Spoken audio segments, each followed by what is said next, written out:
안녕하세요. 요즘 이 사연 듣는 재미로 사는 50대 후반의 중년 여성입니다. 사연을 들으면서 왠지 공감도 많이 되더라고요. 같이 화도 내고 기뻐도 하며 희노애락을 함께 즐긴 것 같아요. 최근에 저에게 큰 고민이 생겨 여러분들에게 의견을 묻고자 이렇게 사연을 써봅니다. 우선 제 어린 시절은 동년배 친구들에 비해 꽤 유복하게 자랐어요. 동네에서 제일 큰 2층 집에 먹을 걱정, 입을 걱정 없이 남부러울 것 없는 생활을 하였답니다. 아빠가 작은 공장을 하셨는데 우리 집의 주 수입원이었죠. 그래서 저희 집에서 아빠의 말은 곧 법이었어요. 아무도 아빠의 말을 걸을 수가 없었죠. 저 또한 예외라 할 수 없었어요. 먹고 사는데 문제가 없다 보니 결혼 생각 또한 딱히 없던 저는 25살이 되도록 연애 한번 제대로 해본 적이 없었죠. 결국 보다 못한 저희 아빠가 자신의 거래처 사장의 아들과 선을 보라며 저를 등 떠미셨어요. 남자 볼 줄 몰랐던 저는 그냥 부모님이 시키는 대로 따랐습니다. 그렇게 그 시절 흔한 방식으로 저와 남편은 맞선 자리에서 만났고 4개월이라는 짧은 연애 끝에 결혼 날짜가 잡히게 되었죠. 남편의 첫인상은 그리 나쁘지 않았어요. 젠틀한 매너에 유머까지 갖춰져 대화도 꽤 잘 통했었죠. 그런데 한 가지 흠이라면 4살 배기 아들이 있다는 점이었어요. 아이 엄마는 제대로 혼례 한번 못 치러보고 원체 몸이 약했던지라 그렇게 아이를 낳다 세상을 떠났다고 해요. 그 소식을 저는 결혼 전날 알게 되었고 남편과 아이가 딱하긴 하다지만 이게 맞는 건가 싶어 집에 가자마자 아빠에게 따져 물었어요. 아빠, 이 사람 4살짜리 아들 있다는 거 알고 계셨어요? 그러자 아빠는 너무나 태연한 반응을 보이셨죠. 그래, 다 얘기 들었다. 아들이 있으면 뭐하냐? 그 어미가 자식 낳다 죽었는데 법적으론 네가 본처인 셈이야. 문제될 거 하나 없단 말이지. 그러면서 오히려 저를 다그치셨죠. 그리고 너야말로 내세울 게 뭐가 있냐? 집에서 하는 거 없이 빈둥빈둥. 얼른 남자 만나 시집이나 가라니까 그마저도 못해서 이렇게 애비가 밥숟가락 떠먹여주는데 그깟 자식 새끼 있다고 애비한테 와서 일이 따지는 거냐? 너 군말 말고 그 집 가서 부모 욕 보이지 않게 시부모 말 잘 들어라. 알겠냐? 전 뾰루통한 표정을 숨기지 못한 채 알겠다며 방으로 들어갔죠. 저와 아빠의 대화를 옆에서 듣던 엄마는 뒤이어 제 방으로 들어와 제 손을 꼭 잡으며 말씀하셨어요. 네 아빠 공장에서 아주 중요한 거래처 집안이라고 하더라. 이번에 네 시집 보내주는 조건으로 큰 계약 하나 성사시킨 모양이야. 그 어린 아들은 네가 친자식처럼 잘 보살피다 보면 언젠가 너를 따를 거야. 쉽진 않겠지만 우리 딸은 잘 해낼 거라 믿는다. 내일 시집 가는데 오늘 엄마가 오이라도 얼굴에 붙여주마. 전 마지못해 알겠다며 고개를 끄덕였죠. 그렇게 저와 남편은 예정대로 결혼식을 올렸고 제 시집살이는 시작되었답니다. 딱히 할 줄 아는 거라곤 없었던 저는 시어머니를 따라 직접 장사하시는 시장의 순댓집에서 일을 하게 되었어요.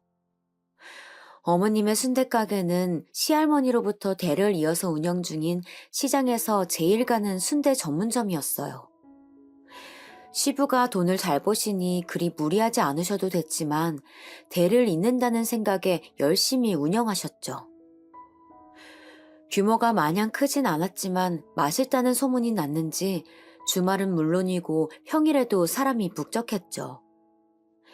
그래서 일을 제대로 배울 새도 없이 정신없이 바삐 움직였어요. 때문에 초반에 그릇도 깨트리고 실수투성이었던 저에게 시어머니는 하루가 마다하고 잔소리와 꾸중을 퍼부으셨죠. 아니 도대체 그 나이 먹도록 설거지 한 번을 안 한 게야? 어떻게 그릇을 첫날부터 2개나 깨먹을 수가 있냔 말이야.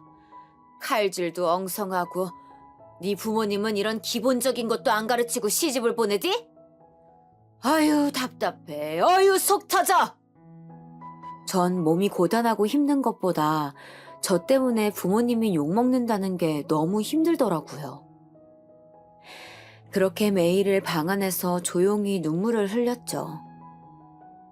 그런 저를 위로해준 것은 바로 을붓 아들이었어요. 처음부터 제게 거리낌 없이 다가와준 을붓 아들이 고맙더라고요. 저도 차츰 마음을 열고 진심으로 정을 주기 시작했어요. 그렇게 시간이 흘러 전 예쁜 딸아이를 낳았습니다. 남편의 어린 딸 사랑은 지극정성이었죠. 이제는 제 친아들이 된 것 같은 을붓 아들도 딸아이를 친동생 마냥 이뻐해주고 보살펴 주었어요. 그렇게 무탈 없이 평화로운 나날들이 지나가던 어느 날이었어요. 1997년에 한국 IMF 외환위기가 찾아왔고 저희 친정집은 물론이고 남편네 회사까지 모두 부도가 났습니다. 한순간에 찾아온 위기에 정신을 차릴 수가 없더라고요. 빚더미에 앉게 된 저희는 작은 반지하로 이사를 가게 되었죠. 그 충격에 시아버지는 결국 쓰러지셨고 병원살이를 시작하게 되었어요. 아버님을 보살펴야겠다며 시모는 제게 순댓집을 맡긴 채 병원으로 떠나 옆에서 병간호를 하기 시작했고 못지않게 충격이 컸던 남편은 집에서 술만 마셔댔어요. 하는 수 없이 저는 손을 놓아버린 남편과 시댁 때문에 생계를 책임진 채 밤낮으로 순대를 팔아가며 가장처럼 아이들을 보살피고 아픈 시아버지의 병원비를 대하했죠. 친정집도 타격이 컸던지라 손을 벌릴 수가 없었어요. 그러다 어느 날 시아버지가 위독하단 소리에 한달음에 병원으로 달려갔어요. 제가 병원에 도착했을 땐 이미 아버님은 돌아가신 뒤였고 어머님은 바닥에 엎드린 채 울고 계셨어요. 뒤늦게 병원으로 온 남편도 이미 돌아가신 아버님을 보더니 털썩 주저앉더라고요. 초점 없는 눈빛으로 아버지 하며 부르는 게 꽤나 슬퍼 보였어요. 그렇게 3일의 짧은 장례식을 마치고 시모는 앞으로 신우 집에서 살겠다며 아예 저에게 순댓집을 넘겨주셨습니다. 이후로 전 어머님의 대를 이어 장사를 계속하였고요. 아버님이 돌아가신 뒤로 남편의 알코올 의존도는 더욱 높아져 갔습니다. 그리고 이제까지 본 적 없는 폭력성까지 보이더라고요. 평소 순하던 남편은 술만 마시면 저를 때리고 욕하며 물건을 집어던지는 등 괴물로 변했어요. 일을 하고 돌아오면 술을 마시고 뻗은 남편을 피해 아이들의 방에서 잠을 청하곤 했죠. 행여나 술에 취한 채 남편이 깨어나기라도 한다면 다시 저를 향해 욕을 하며 폭력을 휘두를 테니까요. 그렇게 시간이 흘러 아들이 마의 사춘기 시기라 하는 15살 때였어요.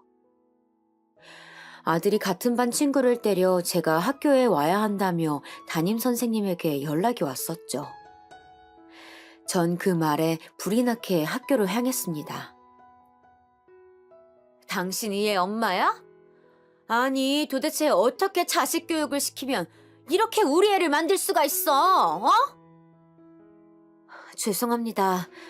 제가 바쁘게 일을 하다 보니 아이 교육에 신경을 못 썼습니다. 정말 죄송합니다. 다친 아이의 엄마가 저를 향해 삿대질을 하며 고함을 질렀고 전 고개를 숙이며 사죄를 할 수밖에 없었어요. 다친 아이는 눈가가 시퍼렇게 멍이 들어 있었고 입가도 터져 시뻘건 피가 묻어있는 반면에 제 아들은 상처 하나 없이 깨끗해 보였거든요. 아니, 얘가 먼저 우리 집 반지하에 사는 벌레라며 시비를 걸었어요. 그러자 아들이 억울하다는 듯 말했어요. 호준아, 얼른 친구랑 아줌마한테 미안하다고 사과해야지. 시비를 걸었다고 해서 친구를 때리는 건 옳지 않다는 교육이 필요하다 생각한 저는 아들의 뒷머리를 강제로 숙이게 했고 아들도 따라주는 듯 아무 말 하지 않았죠. 너, 네 엄마 보고 내가 봐주는 줄 알아. 알았어? 한 번만 더 우리 귀한 아들 때리기만 해. 겨우 분이 조금이나마 풀렸는지 그 아이 엄마는 자기 아들을 데리고 교무실을 나갔고 저도 선생님에게 인사를 하고 아들을 데리고 나왔죠. 아들은 아직도 억울한지 씩씩대며 저만치 걸어갔고 전 다가가 아들의 어깨를 토닥이려 손을 올렸는데 제 손을 뿌리치며 말하더라고요. 왜 내 편 안 들어주는 거야? 친엄마가 아니라서 그런 거야? 걔가 먼저 시비를 걸어서 때린 것뿐인데 왜 내가 미안하다 고개를 숙여야 하냐고. 호준아, 그런 말이 어딨어. 친엄마가 아니라서 그런 거라니. 난 너희 아빠와 결혼한 순간부터 너를 내 친아들이라고 생각하고 키웠어. 됐어. 앞으로 나한테 이래라 저래라 할 생각 마. 소리치며 말한 아들은 집으로 가는 길이 아닌 반대 방향으로 교문을 나가더니 제가 아무리 불러도 뒤를 한번 돌아보지 않고 가더라고요. 전 아들의 말이 내내 걸렸습니다. 진심을 다해 키우고 있다 생각했는데 아들이 그렇게 느끼고 있었다는 것에 꽤나 충격이 아닐 수가 없었죠. 이후 나아질 줄 알았던 아들은 오히려 더 나쁜 길로 빠지더라고요. 고등학교에 올라가서는 집에 잘 들어오지도 않았고 나쁜 아이들과 어울려 다니며 폭력은 기본이고 친구들에게 협박하여 돈을 갈취하는 등 덕분에 학교를 수시로 드나들었답니다.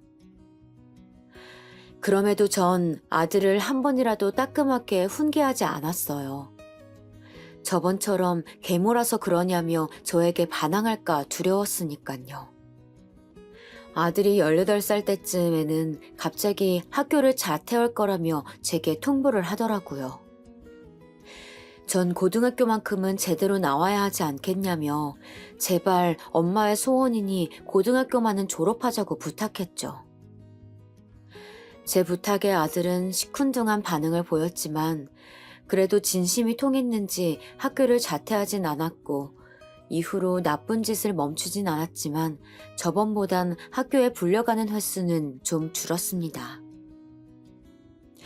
그렇게 아들은 고등학교를 졸업하였고 워낙 공부와 담쌓고 지내던 아이였던지라 또래 아이들처럼 대학교는 가지 못하였어요. 딱히 기술이 있던 것도 아닌지라 취직도 되지 않은 채 한참 방황을 하였죠. 혹시 더 나쁜 길로 빠지는 건 아닌가 걱정도 됐답니다.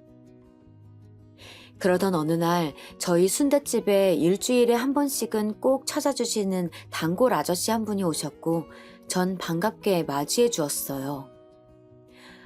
아저씨, 오늘도 간이랑 허파 많이 맞으시죠? 응, 역시 여기 순댓집이 내 취향을 제일 잘 알아. 그럼요, 저희 단골이시잖아요. 그런데 오늘은 좀 늦게 오셨네요? 아, 밑에서 일하던 직원 한 명이 갑자기 그만둔다길래 급하게 구인 전단지 만들고 오는 길이야. 아, 그 아저씨가 하신다는 카센터요? 우리 집 카센터가 그래도 이 동네에선 제일 잘 나가지 않나. 한참 일도 많은데 갑자기 그만둬서 곤란해 죽겠어. 혹시 기술이 없어도 괜찮으시다면 저희 아들은 어떠세요? 아들이 올해 몇 살인데? 올해 20살인데 아들이 공부엔 영 소질이 없어서요. 젊어서 힘은 좋겠구만. 좋아. 그럼 아들 보고 우리 칸센터로 내일 한번 들으라고 해봐. 정말요? 감사합니다. 전 너무 감사한 마음에 순대를 그냥 서비스를 드렸고 이 희소식을 아들에게 전해주었죠. 아들도 썩 내켜하는 것처럼 보이진 않았지만 약속대로 카센터에 나가 일을 배우기 시작했어요. 그렇게 아들은 카센터에서 자리를 잡아가기 시작했고 둘째 딸도 어느덧 자라 20살이 되었죠. 평소 말썽 부리던 아들에 비해 순했던 딸은 조용히 묵묵하게 자기 할 일들을 혼자 잘 헤쳐나갔어요. 공부도 알아서 잘 해온 터라 서울에 있는 유명한 대학교에 합격하였고, 전 그런 딸이 너무나도 자랑스럽고 대견했어요. 딸의 대학 등록금을 위해 더욱 열심히 일을 하고 있는데, 엄마, 나 사고 쳤어 라는 문자가 아들에게 날라왔죠. 전 무슨 일인 건지 가슴이 철렁하더라고요. 전 당장 아들에게 전화를 걸었죠. 얘, 사고 쳤다니 그게 무슨 소리야? 내 여자친구가 임신을 했대. 나 어떡해, 엄마? 뭐? 이걸 좋다고 해야 하는지 나쁘다고 해야 하는지 심정이 복잡하더라고요. 손주가 생긴 건 분명 기쁘고 축하해줘야 할 일인데, 아들이 결혼을 한 것도 아니고 무엇보다 현재 저희 집엔 결혼 자금을 대줄 만한 큰돈이 없었거든요. 그나마 딸 대학 등록금을 마련한다고 모아둔 작은 목돈이 있었지만, 그건 어디까지나 딸의 대학 등록금을 주기 위한 돈이었으니까요. 그런데 이 아들 녀석은 제가 그 목돈이 있다는 걸 어찌 알았는지 먼저 말을 꺼내더라고요. 엄마, 은지 대학 갈 때 준다고 모아둔 돈 있지? 그거 나 주면 안 돼? 그건 은지 대학 등록금이야. 요즘에는 학자금 대출도 잘 나온다는데 은지는 대출 받아서 가면 되잖아. 난 당장 결혼식도 올려야 하고 집도 구해야 하는데 당장 월세 보증금도 없고, 엄마도 알다시피 내가 지금 모아둔 돈도 없고 그렇다고 애를 지울 순 없잖아. 그것도 맞지만, 엄마, 정말 너무한 거 아니야? 은지만 친자식이라 이거야? 제가 망설이자 아들은 소리치며 또 딸과 자기를 차별하냐며 따져 물었죠. 저는 하는 수 없이 긴 한숨을 내뱉으며 말했습니다. 그래, 알았다. 은지에게도 내가 말하마. 근데 그것도 그리 큰 돈은 안 된다. 큰 돈일 거란 생각은 안 했었어. 빚도 아직 남아있을 테고 엄마가 무슨 수로 큰 돈을 모았겠어. 여자친구는 다음에 데리고 가볼게. 묘하게 비꼬는 것처럼 들렸던 건 저의 착각이었을까요? 그렇게 자기 할 말만 하고 전화를 끊은 아들은 이윽고 여자친구를 인사시켜주겠다며 함께 집으로 왔습니다. 둘째 딸은 등록금 얘기를 하니 애초에 자기가 마련할 생각이었다고 하더라고요. 최대한 장학금을 받아보겠다며 너무 신경 쓰지 말라는 딸에게 괜스레 미안해졌습니다. 딸은 워낙 심성이 곱던 아이인지라 자신의 등록금으로 결혼한다는 아들과 아들 여자친구도 반갑게 맞이해 주었어요. 저희 집이 누추하지만 안으로 들어오라며 안내를 해주었고, 미리 준비해 두었던 밥상을 내왔습니다. 아들 여자친구의 첫인상은 속된 말로 성형미인 같더라고요. 얼굴이 인위적인 게 자연스럽지는 않았습니다.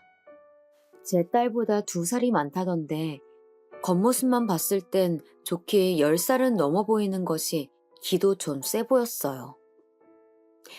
썩 마음에 들지는 않았지만 아들이 좋다 하고 무엇보다 뱃속에 아이를 품고 있으니 전 내색하지 않으려 했죠. 편하게 들어요. 맛이 어떨지는 모르겠네. 딸?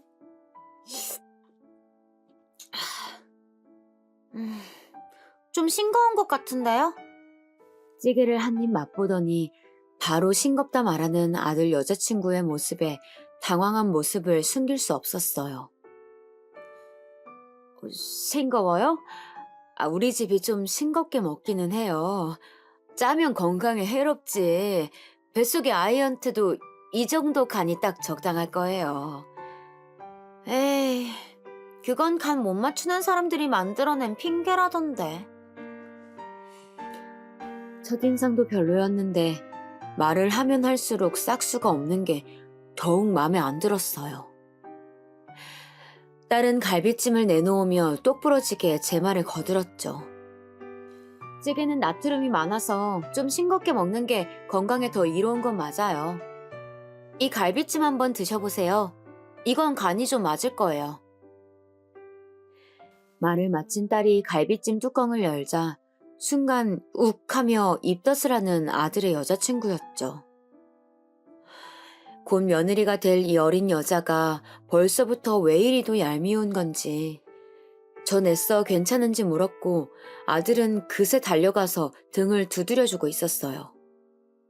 몇 분을 그렇게 헛구역질을 하던 예비 며느리가 나와 밥은 도저히 못 먹겠다 하여 그럼 죽이라도 끓여주겠다 했죠. 흰쌀죽이네요? 전 전복죽이라도 끓여주시는 줄 알았는데. 죽을 상 위에 올려놔주니 숟가락으로 몇 번 휘젓고는 또 얄미운 소리를 내뱉는 예비 며느리였어요. 입덧할 때 전복 같은 건 비린내가 나서 안 좋아요. 이런 흰죽이 나을 거야.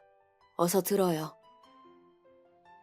전 당장이라도 그럼 먹지 말라며 죽그릇을 뺏고 싶었지만 최대한 참으며 차분히 설명해 주었어요. 흰죽은 싫은데. 오빠, 혹시 구운 김 있어? 그러더니 아들에게 구운 김 있냐며 김을 달라는 예비 며느리와 옴짤딱싹 못하고 김을 찾아다 주는 아들을 보니 참 가슴이 답답하더라고요. 딸은 그런 제 심정을 안 것인지 다 안다는 표정으로 제 어깨를 두어 번 두드려 주었어요. 이어 저는 시어머니들이 예비 며느리들을 보면 처음으로 한다는 그 단골 질문들을 던져보았죠.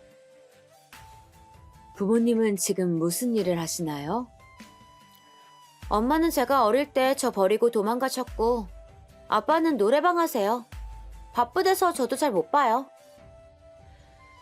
죽을 김을 싸먹으며 다 씹지도 않고 밥알이 튀어나오는지도 모른 채 말하는 예비 며느리 때문에 밥상 위에는 여기저기 잔여물이 튀어져 있었고 아들놈은 옆에서 천천히 꼭꼭 씹어 먹으라며 숟가락 위에 김을 얹어 떠먹여주고 있었죠. 어린 나이에 고생이 많았겠네요. 전 너무나도 당당하게 집안 사정을 거리낌 없이 말하는 예비 며느리에게 맘에도 없는 말을 내뱉었어요. 네, 열나 고생했죠. 그래도 지금은 괜찮아요. 참 솔직해서 꾸밈 없다고 해야 할지. 우리 집도 집안 사정이 좋은 건 아니었지만 말투에 은어가 섞여 있는 것부터 해서 행동이 전체적으로 저렴했어요. 편견 없이 좋게 보고 싶었는데 아무래도 그건 어렵겠다 싶었죠. 싫다던 흰죽을 깨끗하게 싹 다 비운 예비 며느리는 곧 집을 둘러보더니 제게 물었어요. 그러고 보니 아버님은 안 보이시네요? 아빠는 신경 쓰지 마. 차라리 없는 게 나으니까. 남편을 찾는 예비 며느리에게 뭐라고 설명을 해야 할지 고민하고 있었는데 다행히 아들이 대신 대답해 주었어요. 남편은 항상 어딜 가서 술을 마시는지 물론 지금 이 자리에 없는 게 다행인 것 같다만 이 시간만 되면 어딘가에서 술을 진탕 마시고 늦은 밤이 돼서야 들어왔죠. 몇 년을 그러고 있는 건지 이젠 그 짓거리도 지겨울 때가 다 된 것 같은데 말이에요. 왜? 왜 그러는데? 아버님이 왜 없는 게 낫다는 거야? 아들의 답에 더욱 궁금해진 건지 별로 하고 싶지 않은 남편 얘기를 계속 꺼내는 예비 며느리 입을 찰싹하고 때리고 싶었어요. 아무것도 모르는 입장에선 궁금할 수도 있는 건데 한번 안 좋게 보기 시작하니 이제는 별거 아닌 모습도 밉더라고요.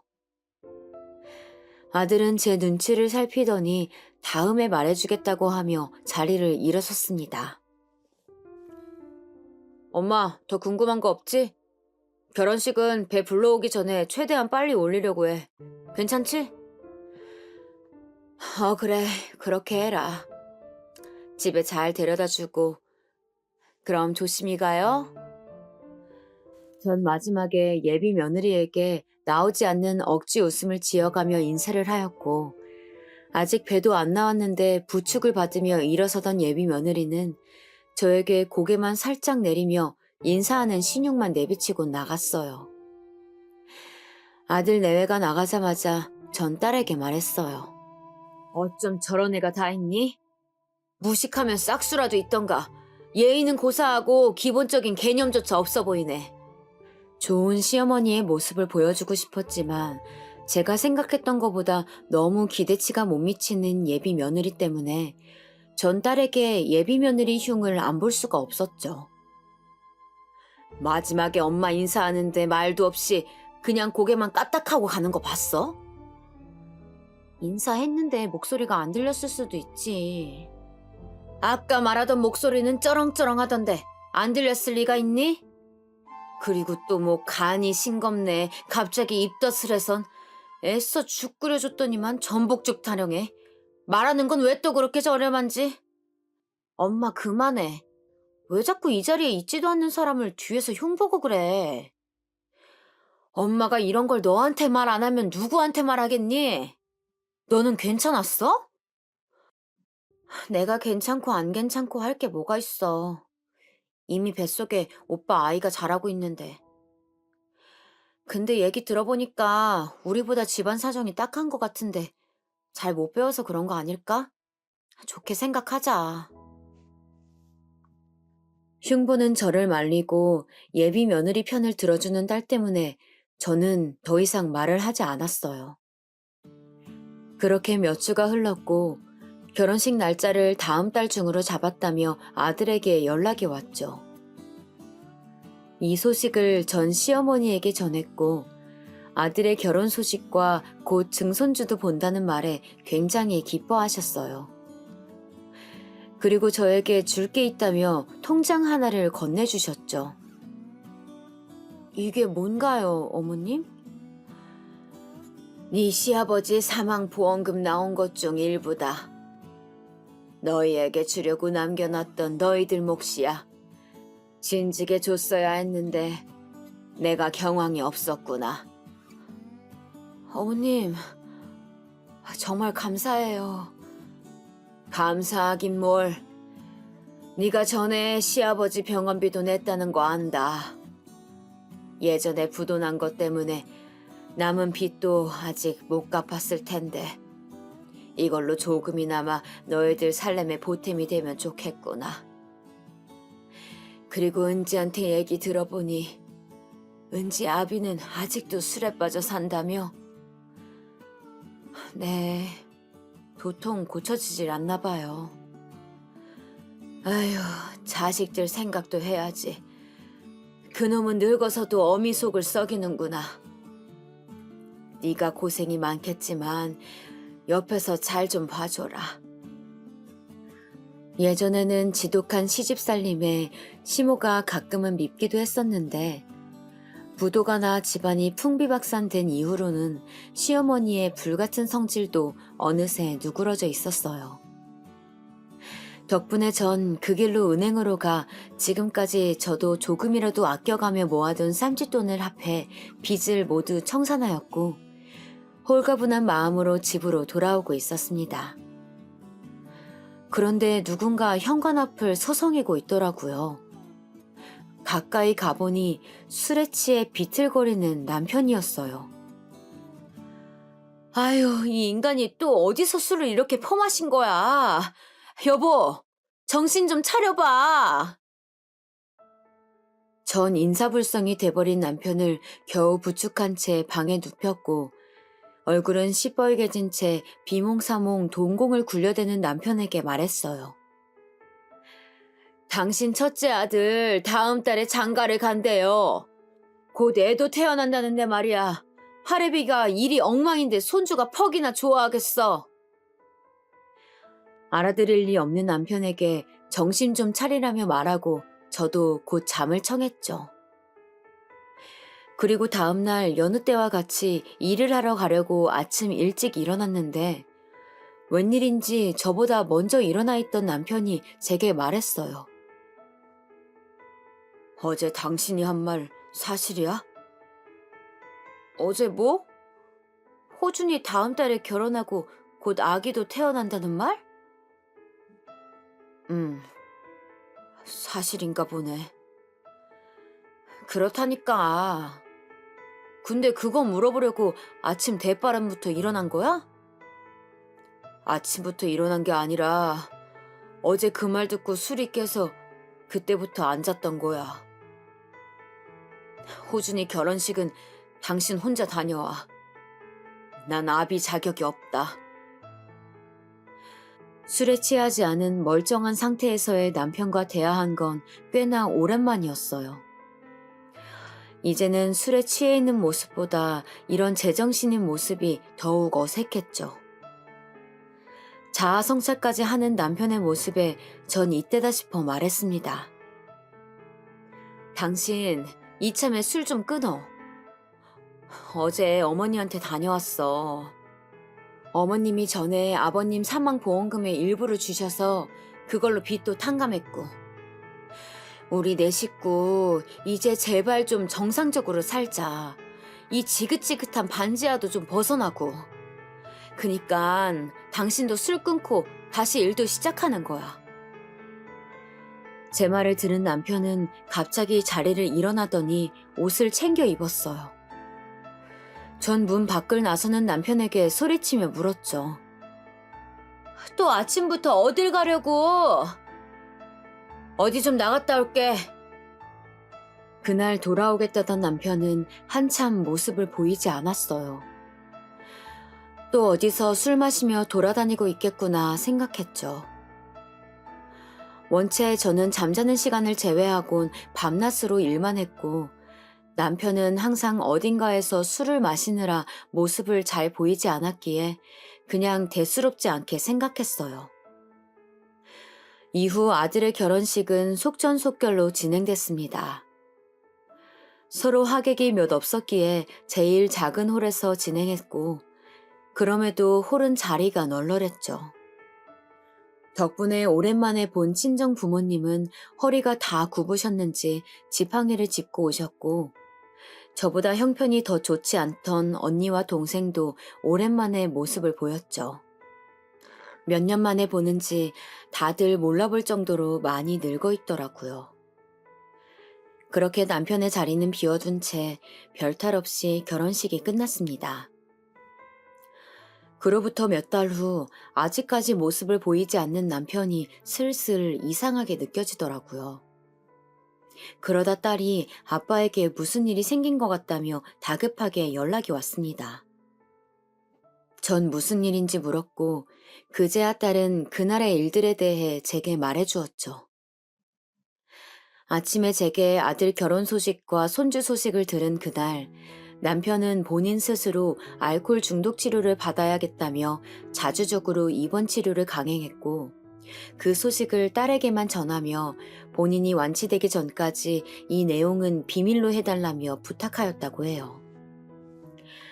그렇게 몇 달이 지나 별다른 소식이 없어 궁금했던 딸은 병원에 직접 연락하였고 2달 전쯤 퇴원했다는 연락을 받았다고 하더라고요.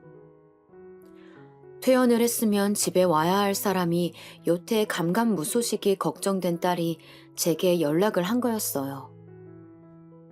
저도 얘기를 들으니 걱정이 되었어요. 괜스레 불안해진 마음에 딸과 경찰서로 곧장 달려가 실종 신고를 하였고 이후 얼마 있지 않아 딸에게 남편을 찾았다는 연락이 왔습니다. 그런데 경찰에 연락을 받은 딸은 점점 표정이 굳어서 이내 그 자리에 털썩 주저앉더라고요. 왜 그래? 경찰이 뭐라고 하는데? 너희 아빠 어디 있다디? 응? 그제서야 초점 없는 눈을 제게 돌린 딸은 울먹이며 말했습니다. 엄마, 아빠가 죽었대. 어제 전철역 지하에 노숙자 무리에 섞여서 숨진 채 발견되었대. 그 얘기를 들으니 저 또한 다리에 힘이 풀리더라고요. 저와 딸은 남편이 있는 병원으로 달려갔고 이미 영안실에 안치되어 하얗게 질려버린 남편의 모습을 볼 수 있었죠. 저흰 그런 남편을 보며 소리쳐 울었고 뒤늦게 소식을 듣고 온 아들도 충격을 받았는지 뒷걸음을 치며 주저앉았어요. 어제 노숙자분의 신고로 바로 응급차가 왔지만 병원으로 이송 도중 남편은 세상을 떠났고 발견 당시 알코올 농도가 심하게 높았다고 하더라고요. 남편은 핸드폰도 없었기에 이후 바로 연락을 하지 못했다며 죄송하다고 병원 측은 전했죠. 남편은 병원까지 가 치료를 받았음에도 이미 오랜 기간 알코올에 중독이 되어 있던 터라 쉽게 끊기 어려웠고 그런 모습을 또다시 가족에게 보이고 싶지 않았던 것 같았어요. 그날 제가 그렇게 다그치지만 않았더라면 핸드폰도 없던 남편이 그렇게 나가지는 않았을 텐데 괜한 죄책감이 들며 마음이 너무 아프더라고요. 그렇게 남편의 장례식은 조용히 치러졌습니다. 아들의 부고 소식에 신도 짝짝이로 신은 채 달려온 시어머니는 남편의 영정사진을 붙잡으며 오열하셨고 전 그런 어머니를 옆에서 달래며 함께 눈물을 훔쳤습니다. 그렇게 한참을 슬퍼하고 있는데 옆에서 손님을 맞이하며 음식을 나르는 딸과 조문록을 정리하는 아들 사이에 앉아서 핸드폰을 하고 있는 며느리가 보이더라고요.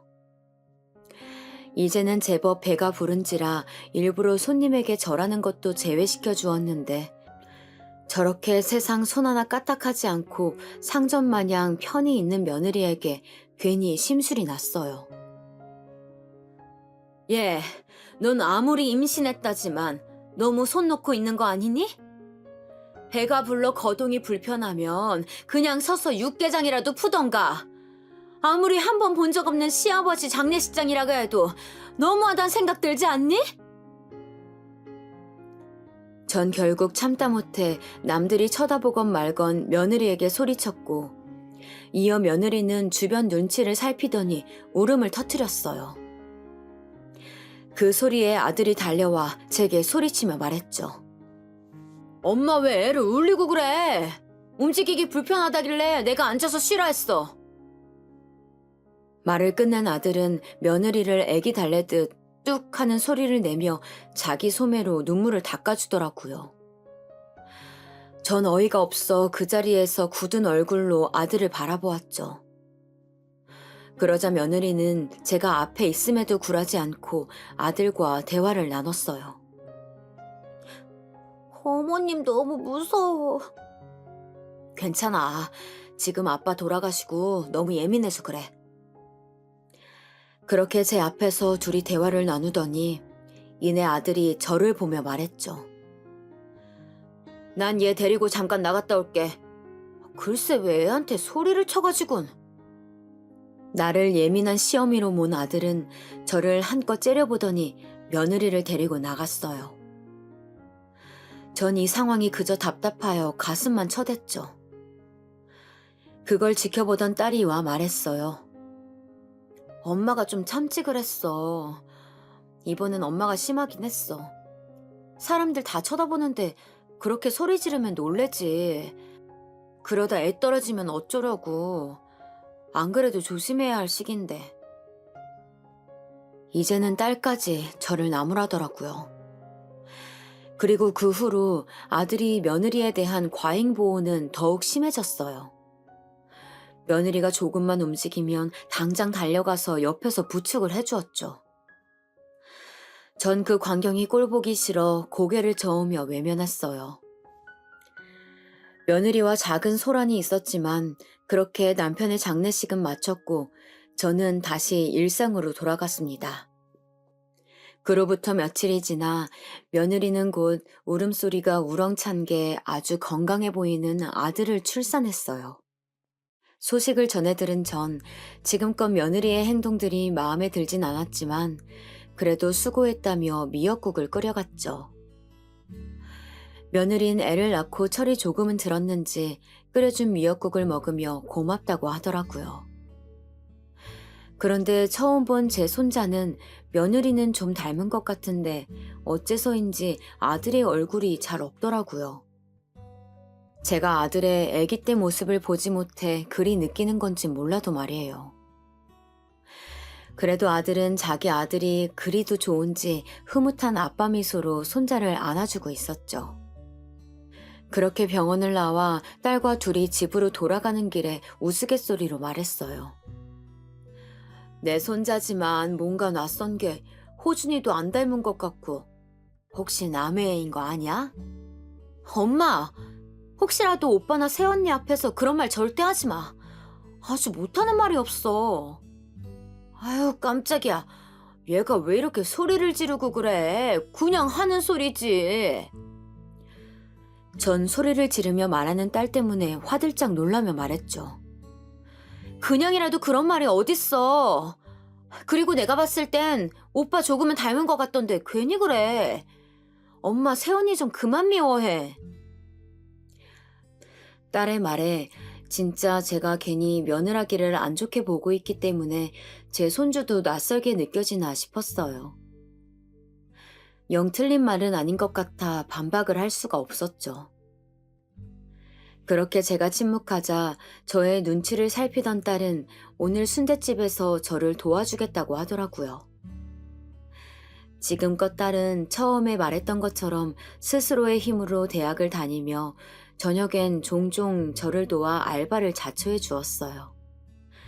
항상 제 도움을 받기보단 스스로 해내고 오히려 제게 도움을 주려는 딸에게 미안하고 고마웠었죠. 집에 도착한 저희는 간단하게 옷을 갈아입고 시장으로 향했습니다. 그런데 문 닫힌 가게 앞에 쭈그려 앉은 채 저희 집 간판만 뚫어지게 쳐다보는 할머니가 계셨어요. 누군가 하여 가까이 가보니 바로 시어머니였죠. 어머님, 여기서 왜 이러고 계세요? 연락이라도 하고 오시지. 전 심호를 부족하며 일으켰고 딸은 옆에서 가게 문을 열고 있었어요. 이 아줌마는 누구야? 아줌마는 누구야? 그러자 들려온 대답에 전 순간 어안이 벙벙했죠. 제가 잘못 들은 건가 했어요. 어머님, 아줌마라뇨. 지금 저한테 장난치시는 거예요? 예쁜 언니. 여긴 내 가게인데 왜 마음대로 문을 열어? 제 말은 듣는 둥 마는 둥 가게 문을 열고 있는 딸에게 시선이 집중되어 딸에게 언니라 부르며 다가가 손살에 치는 시모 덕에 딸도 당황한 듯 보였죠. 엄마, 혹시 할머니 치매 아니실까? 딸의 말에 전 지금껏 시어머니를 모셨던 신우에게 전화를 걸었죠. 아가씨, 지금 어머님 여기 시장에 저희 가게 앞에 쭈그려 앉아 계시는데 어머님이 뭔가 이상해서요. 저한테 아줌마라고 부르고 은지한텐 언니라고 부르던데 이게 어떻게 된 일이에요? 엄마가 거기 계셨어요? 아휴, 다행이다. 한참을 찾았는데 진즉에 언니한테 전화해볼 걸 그랬네요. 사실 엄마가 오빠 장례식장에 다녀온 이후부터 조금씩 치매 증세를 보이셨어요. 몇 번 괜찮아지셨다가 또 안 좋아지고 그렇게 반복하더니 결국엔 거기까지 갔네요. 어머님이 어쩌다가... 전 말문이 턱 막히더라고요. 자식의 죽음이 큰 충격이셨는지 남편 장례식장에서 한참을 우시다가 지쳐 쓰러져 주무시고 그렇게 몇 번 위태로운 모습을 보이긴 하셨지만 그래도 괜찮으실 거라고 생각했는데 이후 치매가 왔다니 마음이 너무 아프더라고요. 제가 목욕시켜드리려고 잠시 욕조에 물을 받고 있는데 갑자기 사라지셔서 저희도 한참 찾아다녔거든요. 지금 막 경찰에 신고하려던 참이었는데 제가 거기로 갈게요. 엄마 좀 어디 못 가게 잘 좀 봐주세요. 신우와 통화를 끝마친 저는 어머님을 가게 안쪽에 낡은 안목 의자로 모셨고 눈높이를 맞추려 쭈그린 채 어머님을 향해 물었어요. 어머님, 의자는 괜찮으세요? 안 불편해요? 네, 여기 좋아요. 여기 내 가게예요. 이것도 내가 샀어요. 그러자 아기처럼 앵앵대는 목소리로 의자를 가리키며 말씀하시는 어머님을 말없이 바라보았죠. 저와 함께 남편을 애도하던 그날, 주름마저 마른 나뭇가지와 같은 손으로 제 손을 꽉 움켜잡으시며 그동안 고생 많았다고 말하시던 게 저에게 어제처럼 생생한데, 순간 아이가 되어버린 어머님의 모습에 전 눈물을 흘리지 않을 수가 없었습니다. 이번엔 제가 어머님의 두 손을 제 양손으로 감쌌죠. 저번보다 작아진 어머님의 두 손은 금세 포개졌답니다. 그 모습을 보던 딸은 휴지 몇 장을 뜯어서 제 눈물을 닦아주었어요. 어머님이 맘에 걸려 손님 상대가 어려워진 저를 본 딸은 할머니 옆에서 좀 쉬고 있으라며 어깨를 눌러 절 앉혔어요. 딸은 이제 저 없이도 혼자 능수능란하게 순대를 팔았고, 그렇게 딸의 뒷모습을 흐뭇하게 바라보고 있으니 신우가 도착했죠. 엄마, 왜 이렇게 사람을 걱정시켜? 내가 어디 가지 말고 가만히 있으랬잖아. 나 저 아줌마 싫어. 이 아줌마랑 있을래. 신우가 시모를 모시고 가려 하자 신우가 싫다며 저와 있겠다는 어머님을 곤란한 듯 바라보았죠. 결국 어머님을 함께 모시고 차에 태웠어요. 고마워요, 올케. 사실 요즘 엄마 증세가 점점 악화돼서 조만간 요양병원에 보내려고 해요. 괜히 언니한테 말하면 짐될까봐 지금껏 얘기 못한 거였는데 이렇게 밝히게 되네요. 저도 보탤게요. 아가씨 혼자 부담하기엔 부담스러울 수 있잖아요. 아우, 이러려고 말한 건 아니었는데 정말 고마워요, 언니. 제게 한 번 더 고맙다 말한 신우는 그렇게 시어머니를 모시고 돌아갔습니다. 가게로 돌아간 저는 딸에게 수고했다며 집으로 돌려보내고 홀로 마저 장사를 마치고 돌아가는 길에 은행 ATM기에 들러서 신우의 계좌로 요양병원비의 절반을 이체해 주었어요. 저 손주를 본 오늘 시어머니가 아이처럼 변해버린 모습을 보다니 괜히 제가 나쁜 말을 하여 하늘이 벌을 준 건가 싶더라고요. 이후로 전 다달이 신우에게 요양병원비를 절반씩 보내주었죠. 그렇게 시간이 흘러 유치원 선생님이 되겠다는 포부를 갖고 대학에 들어갔던 딸은 어느덧 대학을 졸업하여 완연한 사회인으로서 꿈을 실천 중이고, 울음소리가 우렁찼던 손주도 어느새 무럭 자라 곧 초등학교 입학을 앞두고 있었어요. 저도 흘러간 세월만큼 자라나는 흰머리들 때문에 주기적으로 염색을 해줬어야 했죠. 집에 빚은 탕감한 지 오래지만 이 지긋지긋한 반지하를 벗어나기 위해 밤낮없이 일하며 알뜰살뜰 모으고 있었죠. 게다가 시어머니 요양병원비도 내야 했기에 전 하루도 쉬지 않고 일을 했었답니다. 그렇게 쉼없이 살뜰하게 일하고 모은 탓에 그래도 제법 작은 빌라에 전세 정도는 얻을 수 있게 되었고, 딸과 함께 집을 보러 다니며 적정한 수준의 비용도 알맞은 곳을 정해 계약을 했습니다. 딸도 어느 정도 보태준다 하여 조금 무리해서 아파트로 구할 수 있었죠. 지금껏 불평 불만 없이 반지하에서 나고 자란 딸에게 이제는 따뜻하고 좋은 집에서 살게 해주고 싶었죠. 그렇게 이삿날도 정해 슬슬 이사를 준비하던 그때 아들 내외가 찾아왔어요. 엄마 이사 간다며? 그것도 이번에 새로 지은 아파트로 들어간다던데 지금 아들은 작은 빌라에서 월세 살고 있는데 정말 너무한 거 아니야? 맞아요, 어머님. 윤수 이제 곧 초등학교도 들어가서 이것저것 준비한다고 저희는 하루하루 빚내가며 사는데 그런 큰돈이 있으시면서 어떻게 저희만 나몰라라 하실 수 있으세요? 아들과 며느리가 차례로 던진 말에 매우 어이가 없었지만 더 이상 화낼 힘도 없더라고요. 그래서 전 소리 지르고 따지고 싶은 걸 억누른 채 차분히 말하였죠. 너무하다니.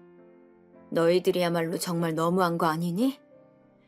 어미랑 은지는 햇빛도 안 들어오는 이 낡은 반지하에서 지금껏 몇 년을 살았는데, 그리고 너희들이 살고 있는 그 빌라 보증금은 은지 대학 들어갈 때 주려던 등록금이었어. 그 덕에 너희가 지금 그렇게 햇빛 보고 살고 있는데 그런 말이 나오니? 아, 됐고. 그럼 저희 500만 원만 주세요.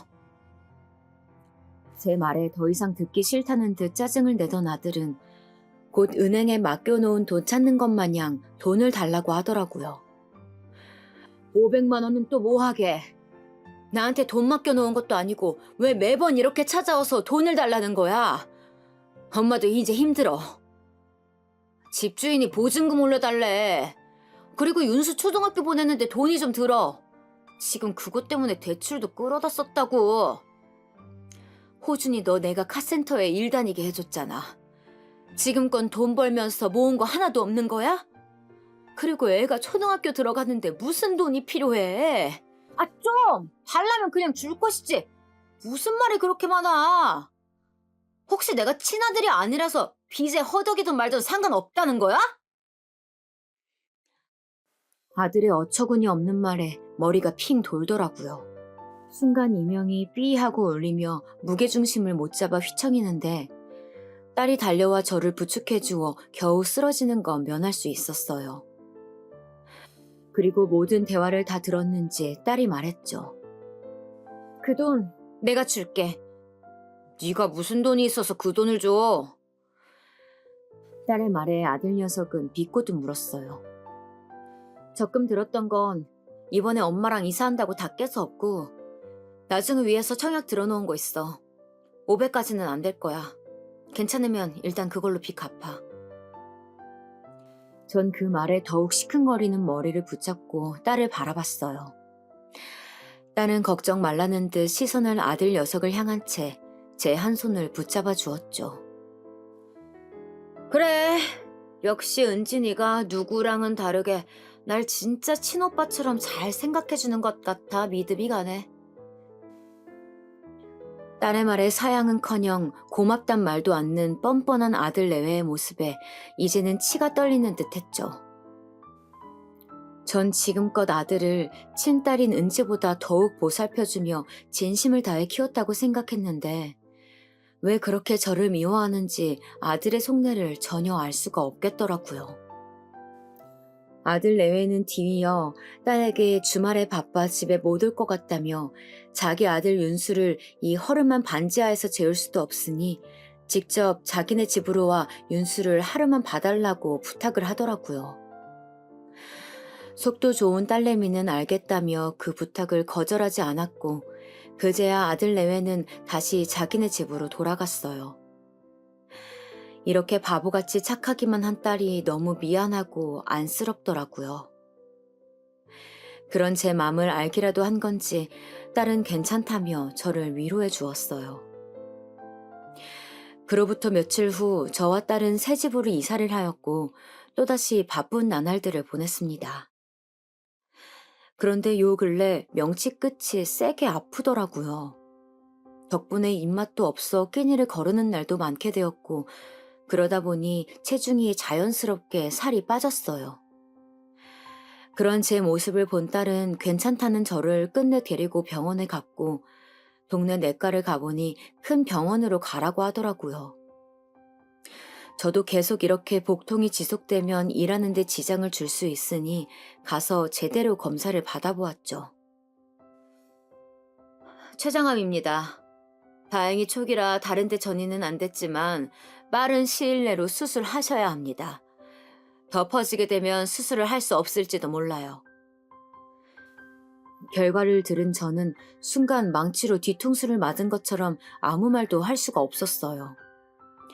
옆에서 결과를 함께 들은 딸도 충격을 먹었는지 두 손을 입으로 갖다 대곤 떨리는 목소리로 말했어요.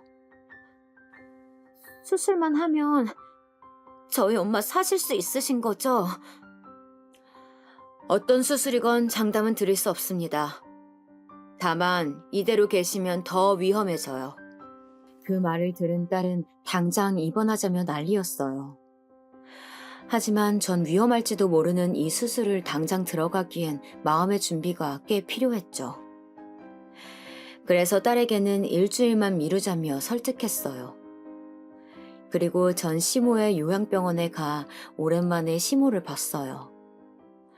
또래 비슷한 분들과 계시며 치료를 꾸준히 받아서인지 전보다는 훨씬 나아진 모습이었어요. 얼굴도 밝아 보이는 게 마음이 놓이더라고요. 이후 순대 가게에 잠시 휴업한다는 문구를 앞에 써붙여놨어요. 어쩌면 다시는 이 일을 할 수 없을지 모른다는 생각에 눈물이 나더라고요. 비록 몸은 고단했지만 30년간 일하며 좋은 추억들도 많이 쌓았기에 쉽게 발걸음이 떨어지지 않았죠. 그렇게 입원을 이틀 남기고 집에서 슬슬 짐을 싸고 있었어요. 그런데 소식을 들었는지 아들과 며느리가 오더니 지금 병원에 가냐고 묻더라고요. 이틀 뒤에 입원이다. 3일 뒤엔 수술이고. 엄마, 어차피 그 수술 받아도 살 수 있을지 없을지 모른다며. 그 수술비 그냥 나 좀 주면 안 돼? 아들의 말에 전 제 귀를 의심했어요. 뒤이어 아들놈의 말에 며느리가 거들며 말했죠. 저희 당장 길거리에 나앉게 생겼어요. 수술 하나 안 하나 똑같다면 그냥 그 돈으로 멀쩡한 저희 좀 살려주세요. 한계에 다다른 저는 이게 무슨 폐륜이냐며 울며 소리쳤어요. 네가 지금 그게 어미한테 할 소리냐? 내가 지금껏 너한테 못해준 게 뭐가 있니? 그런 말 할 거면 당장 나가! 당장! 전 있는 힘껏 소리를 질렀죠. 극심한 스트레스를 받아서인지 여느 때보다 복통이 심하게 찾아왔어요. 전 배를 부여잡으며 그만 나가라는 듯 손짓했죠. 그러자 아들 녀석은 제 가방 안의 물건들을 하나씩 던지기 시작했어요. 옷가지며 세면도구며 물건들을 모두 집어던지고 가방 안쪽 주머니에 숨겨둔 통장을 꺼내 자기 바지 주머니 안에 넣더라고요. 저는 수술비할 통장이니 일이 달라며 제 통장을 뺏으려 들었고 아들놈은 그런 저를 밀쳤어요. 순식간에 바닥으로 엎어진 전 충격에 몸을 덜덜 떨었고 아들놈은 그런 제게 가까이 다가와 이를 바득 갈며 말하더군요. 어차피 썩을 몸인데 그럼 장기라도 팔아서 돈 주던가. 그래요 어머니. 콩팥이나 쓸개는 하나 정도 없어도 되잖아요. 저희 진짜 돈 급해요. 그렇게 깽판치던 아들과 며느리를 보다 못한 둘째 딸이 나서서 제 앞을 막아섰어요. 오빠 네가 그러고도 사람이야? 오빠가 사람이면 엄마한테 이렇게 하면 안 돼. 지금껏 아빠는 맨날 일도 안 하고 술만 먹고 돌아다니고 우리가 자라나는 내내 엄마가 먹여 살린 거야. 어릴 때부터 오빠 때문에 난 항상 뒷전이었어. 학교 다닐 땐 매일같이 오빠 학교 쫓아가서 고개 숙이고 오고 그래도 오빠가 더 삐뚤어지지 않게 된다면 괜찮다 생각했어. 내 대학 등록금으로 오빠 준다고 해도 아깝지 않았고 그저 오빠가 정신 차리고 잘 살길 바랬어. 그래서 최근에 내 돈도 그렇게 준 거야. 근데 오빠 내가 준 그 돈으로 도박했더라? 뭐라는 거야 인연이? 지금 도박비 때문에 이러는 거 내가 모를 줄 알았어? 윤수 봐주기로 한 그날 컴퓨터로 다 봤어. 그걸 네가 어떻게... 분명 컴퓨터는 끄고 갔는데? 끄고 갔지. 모니터만. 근데 컴퓨터는 켜져 있더라? 그래서 봤더니 불법 도박 사이트가 열려 있었어. 거기에 3억이나 넘게 썼던데. 이 정도면 상습적인데 알면서도 오빠한테 다 사정이 있겠지 하고 잠깐이나마 오빠의 그 불법적인 행위를 눈 감아주려고 했어. 근데 이제 진짜 안 되겠다. 내가 다 까발릴 거야. 아까 오빠가 엄마 가방에서 통장 빼가면서 엄마 밀치고 협박할 때 경찰 불렀어. 진짜 부끄럽지도 않니? 도박도 모자라서 공갈 협박에 금품 갈취에 지금도 오빠 죄는 늘고 있어. 그러니까 오빠가 저지른 짓 제대로 벌받아. 증거 있어? 내가 도박했다는 증거 있냐고! 그럼 내가 증거도 없이 이러겠어? 그때 내가 아이디며 싹 다 사진 찍어놨어. 그리고 오빠랑 세연이 술집에서 만났더라. 근데 오빠 그거 알아? 윤수, 오빠 아들 아니야. 딸의 말에 머릿속이 너무나도 혼란스러워진 저는 이게 다 무슨 소리인지 정리도 채 되지 않았는데 또 다시 한번 폭탄을 터트리는 딸이었어요. 아가씨, 지금 무슨 말 같지도 않은 소리를 하는 거예요? 내가 세연이한테 빌려준 노트북 기억나세요? 그 노트북에 세연이가 로그인한 메신저가 켜져 있었어요. 마침 알림이 울리길래 의도치 않게 그 대화 내용을 봤죠. 그런데 그곳에는 세연이가 친구한테 아이 친부를 못 찾겠다며 그저 오빠가 자기한테 잘해주고 또 혹시나 하는 마음에 오빠 아이를 임신했다고 말한 건데 그걸 진짜 믿는 오빠가 순진하게 세연이가 결혼했다며 비웃고 조롱하는 그런 내용들이 있었어요. 뭐야, 정말이야? 아니야, 여보. 저거 다 거짓말이야. 오빠가 믿지 못할까봐 내가 사진도 찍어두고 노트북에 캡처까지 떠났어. 물론 나도 믿기지 않고 진짜 혹시나 하는 마음에 윤서랑 오빠 머리카락 가져다가 유전자 검사 의뢰해봤어. 그런데 진짜 친자 관계가 아니라고 나오더라고. 유전자 검사를 의뢰해봤다며 자기 방으로 들어간 딸은 곧 종이가 꽂힌 투명 파일을 들고 와 말했어요. 그리고 그 파일을 가져간 아들은 그걸 보더니 곧 며느리를 향해 욕설을 퍼부었죠. 며느리는 진짜 아들의 아이일지도 몰라서 그랬다며 울며 되도 않는 핑계를 부렸고 그 사이 딸이 신고한 경찰들이 찾아와 아들을 데려갔어요. 다행히 통장은 다시 제 손에 들어오게 되었죠. 폭풍 전야와 같은 그 둘이 휩쓸고 간 집안은 쑥대밭이 되었어요. 딸에게 아들 내외 얘기를 다시 들어보니 술집 여자였던 며느리는 순진해 보였던 아들을 꼬셨고 이어 저희도 속여왔던 거였어요. 다행인 건지 최근에 며느리가 딸에게 노트북을 빌려달라고 했고 그 노트북을 빌려줌으로써 진실을 알게 되었던 거죠. 딸의 말로는 아들놈은 지금껏 꽤 오랜 기간 동안 도박을 해온 것 같다고 하더라고요. 하다 안 되어 보증금도 날려먹고 빚까지 져가며 또 도박을 했고 그럼에도 실패하자 저한테까지 찾아와 이런 폐륜의 행위를 부린 거였어요. 딸은 지금껏 아들을 두둔하고 저를 나무라서 미안하다며 제게 진심 어린 사과를 하였고 이후 딸의 정성 어린 보살핌에 날짜 맞춰 입원하여 수술도 무사히 잘 마쳤답니다. 그 사이 재판을 받던 아들은 상습 도박으로 실형을 선고받았고 며느리, 아니 그 사기꾼은 아들과 이혼은 물론이고 딸에게 고소까지 당해 현재 소송 진행 중이라고 하네요. 참 이런 드라마와 같은 일들이 저에게 실제로 한 번에 닥치니 평범한 일상에서 주는 행복이 얼마나 소중한지 몸소 와닿더라고요. 최근에 저는 몸이 좀 나아져 아들의 면회를 다녀왔어요. 아들은 그 사이 수염이 덥수룩한 게 꽤 헬쓱해졌더라고요. 그날은 자기가 돈을 계속 잃자 잠시 미쳤었다면서 죄송하다며 다시는 이런 일 없을 거라고 사과하는데 사실 마음이 안 쓰인다면 거짓말이겠죠. 낳은 정보다 키운 정이 무섭다고 30년을 넘게 키우다 보니 그런 몹쓸 짓을 했음에도 마음에 걸립니다. 10손가락 깨물어서 안 아픈 손가락이 없다는데 제 아픈 손가락과 같은 이 을붓 아들을 용서해야 할까요? 딸은 아예 호적에서 파버리고 절연하자는데 정말 그렇게 하는 게 맞는지 고민이 됩니다. 오늘 제가 살아왔던 얘기를 쭉 써가며 고민을 풀어봤는데 워낙 많은 일들이 있었던지라 얘기가 길어졌네요. 제 긴 고민과 사연을 들어주셔서 감사하고요. 많은 의견도 남겨주세요.